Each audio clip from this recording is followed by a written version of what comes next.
আমি 16 পেরিয়ে গেছি।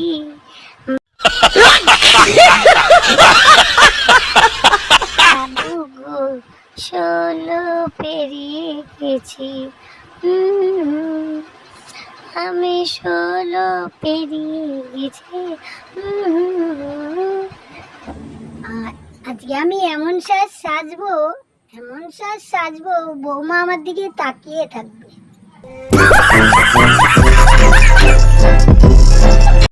আমার যেমন বেনি তেমনি রবে, চুল ভিজাবো না, চুল ভিজাবো না গো, আমি চুল ভিজাবো না।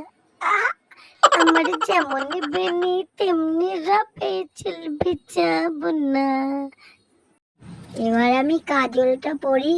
কাজল না পরলে হবে?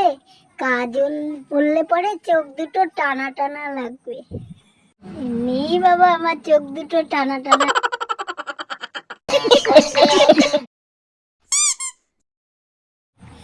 লিপস্টিক কোথায়? এই বদমাস বৌমাটার জন্য আমার ঠিক থাকে না কিছু।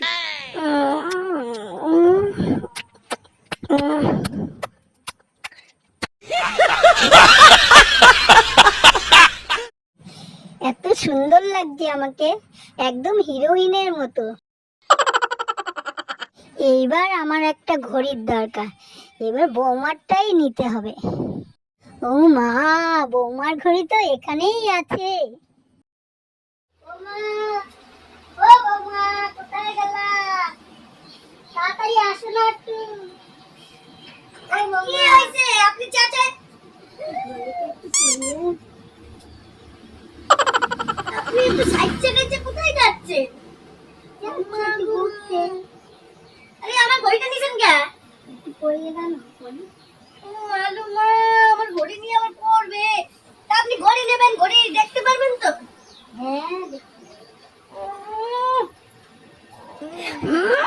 ঘড়ির শখ দেখো না, বুড়ো বয়সে সেজে গুজে ভীমরতি ধরেছে, আবার ঘড়ি করছে। শখ দেখলে জ্বলে যায়। ঘড়িটা পরে ভালোই লাগছে তো।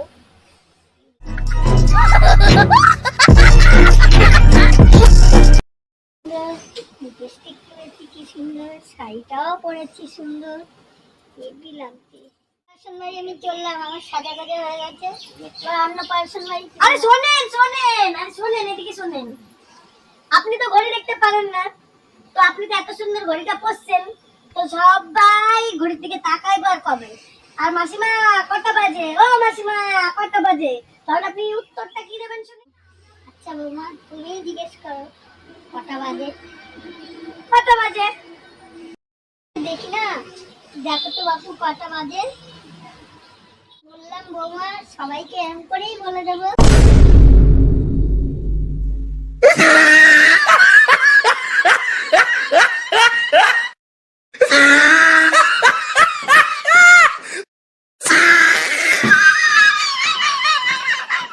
বুড়ির পেটে বিদ্যে না থাকলে কি হবে? পেটে পেটে শয়তানি বুদ্ধিতে ভর্তি, একেবারে হাড়ে বদমাস যাকে বলে। বাপ রে বাপ, কি বুদ্ধি!